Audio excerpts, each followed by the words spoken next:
شروع اللہ کے نام سے جو بہت مہربان نہایت رحم والا ہے۔ یاسین، قسم ہے قرآن با حکمت کی کہ بے شک آپ پیغمبروں میں سے ہیں، سیدھے راستے پر ہیں۔ یہ قرآن اللہ زبردست مہربان کی طرف سے نازل کیا گیا ہے تاکہ آپ ایسے لوگوں کو ڈرائیں جن کے باپ دادے نہیں ڈرائے گئے تھے، سو اسی وجہ سے یہ غافل ہیں۔ ان میں سے اکثر لوگوں پر بات ثابت ہو چکی ہے، سو یہ لوگ ایمان نہ لائیں گے۔ ہم نے ان کی گردنوں میں توق ڈال دیے ہیں، پھر وہ ٹھوڑیوں تک ہیں جس سے ان کے سر اوپر کو الٹ گئے ہیں، اور ہم نے ایک آڑ ان کے سامنے کر دی اور ایک آڑ ان کے پیچھے کر دی جس سے ہم نے ان کو ڈھانک دیا، وہ نہیں دیکھ سکتے۔ اور آپ ان کو ڈرائیں یا نہ ڈرائیں دونوں برابر ہیں، یہ ایمان نہیں لائیں گے۔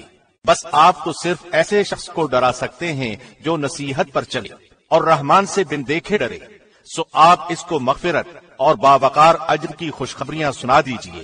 بے شک ہم مردوں کو زندہ کریں گے اور ہم لکھتے جاتے ہیں وہ اعمال بھی جن کو لوگ آگے بھیجتے ہیں اور ان کے وہ اعمال بھی جن کو پیچھے چھوڑ جاتے ہیں، اور ہم نے ہر چیز کو ایک واضح کتاب میں ضبط کر رکھا ہے۔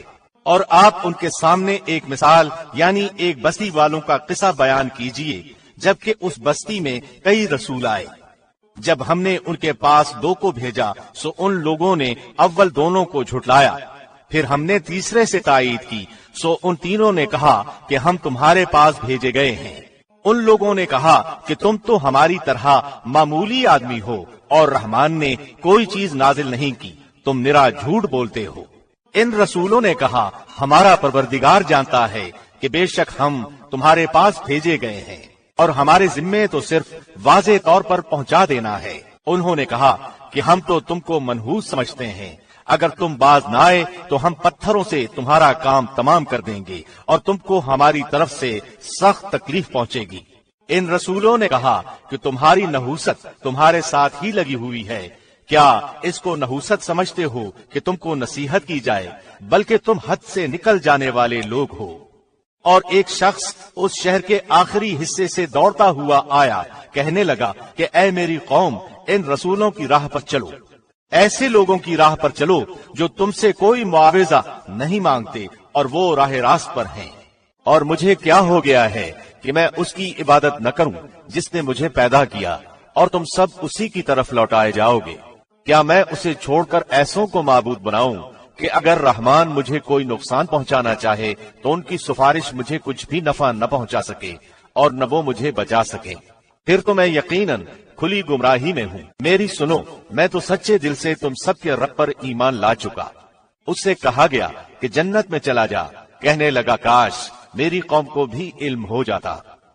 یہ مجھے میرے رب نے بخش دیا اور مجھے باعزت لوگوں میں سے کر دیا۔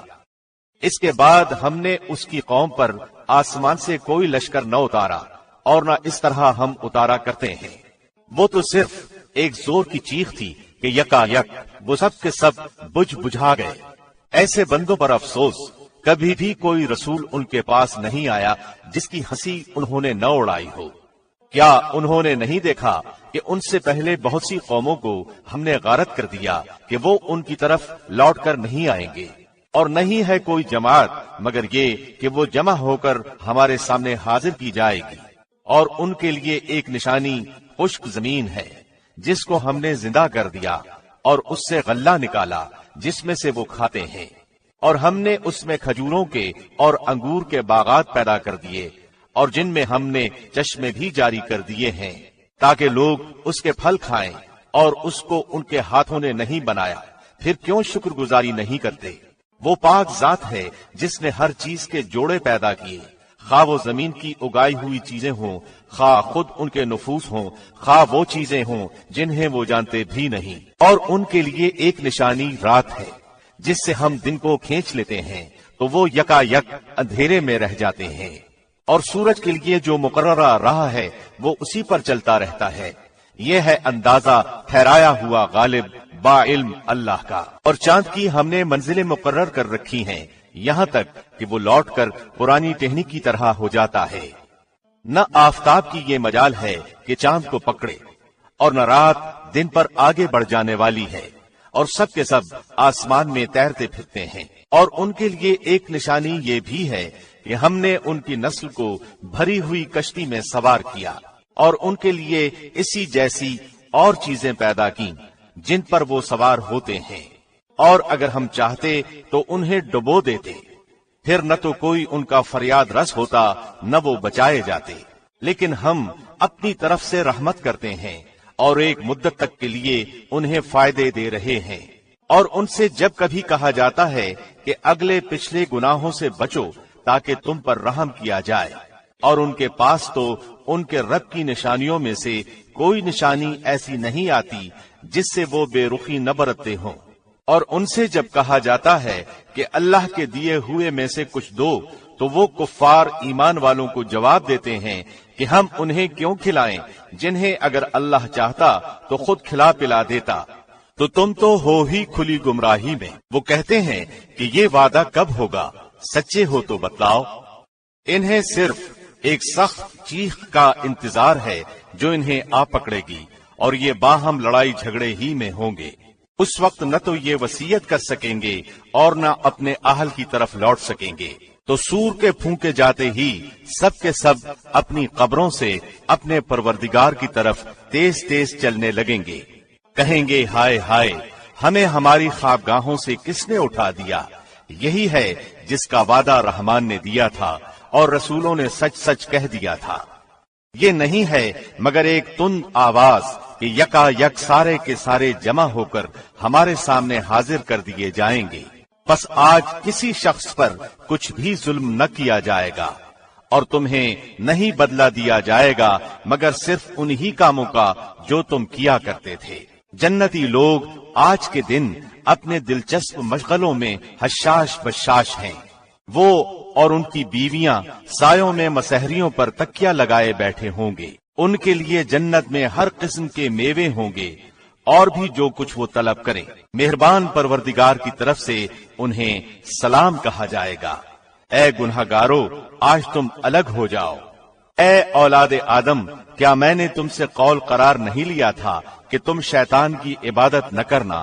وہ تو تمہارا کھلا دشمن ہے، اور میری ہی عبادت کرنا سیدھی راہ یہی ہے۔ شیطان نے تو تم میں سے بہت ساری مخلوق کو بہکا دیا، کیا تم عقل نہیں رکھتے؟ یہی وہ دوزخ ہے جس کا تمہیں وعدہ دیا جاتا تھا۔ اپنے کفر کا بدلہ پانے کے لیے آج اس میں داخل ہو جاؤ۔ ہم آج کے دن ان کے منہ پر مہریں لگا دیں گے اور ان کے ہاتھ ہم سے باتیں کریں گے اور ان کے پاؤں گواہیاں دیں گے ان کاموں کی جو وہ کرتے تھے۔ اگر ہم چاہتے تو ان کی آنکھیں بے نور کر دیتے، پھر یہ رستے کی طرف دوڑتے پھرتے، لیکن انہیں کیسے دکھائی دیتا؟ اور اگر ہم چاہتے تو ان کی جگہ ہی پر ان کی صورتیں مسخ کر دیتے، پھر نہ وہ چل پھر سکتے اور نہ لوٹ سکتے۔ اور جسے ہم بوڑھا کرتے ہیں اسے پیدائشی حالت کی طرف پھر الٹا کر دیتے ہیں، کیا پھر بھی وہ نہیں سمجھتے؟ نہ تو ہم نے اس پیغمبر کو شعر سکھائے اور نہ یہ اس کے لائق ہے، وہ تو صرف نصیحت اور واضح قرآن ہے، تاکہ وہ ہر اس شخص کو آگاہ کر دے جو زندہ ہے اور کافروں پر حجت ثابت ہو جائے۔ کیا وہ نہیں دیکھتے کہ ہم نے اپنے ہاتھوں بنائی ہوئی چیزوں میں سے ان کے لیے چوپائے جانور بھی پیدا کر دیے جن کے یہ مالک ہو گئے ہیں، اور ان مویشیوں کو ہم نے ان کا تابع فرمان بنا دیا ہے، جن میں سے بعض تو ان کی سواریاں ہیں اور بعض کا گوشت کھاتے ہیں۔ انہیں ان سے اور بھی بہت سے فائدے ہیں اور مشروبات، کیا پھر بھی یہ شکر ادا نہیں کریں گے؟ اور وہ اللہ کے سوا دوسروں کو معبود بناتے ہیں تاکہ وہ مدد کیے جائیں، حالانکہ ان میں ان کی مدد کی طاقت ہی نہیں، لیکن پھر بھی مشرکین ان کے لیے حاضر باش لشکر بنے ہوئے ہیں۔ پس آپ کو ان کی بات غمناک نہ کرے، ہم ان کی پوشیدہ اور علانیہ سب باتوں کو بخوبی جانتے ہیں۔ کیا انسان کو اتنا بھی معلوم نہیں کہ ہم نے اسے نطفے سے پیدا کیا ہے، پھر یکا یک وہ سری جھگڑالو بن بیٹھا، اور اس نے ہمارے لیے مثال بیان کی اور اپنی اصل پیدائش کو بھول گیا۔ کہنے لگا ان گلی سڑی ہڈیوں کو کون زندہ کر سکتا ہے؟ آپ جواب دیجئے کہ انہیں وہ زندہ کرے گا جس نے انہیں اول مرتبہ پیدا کیا ہے،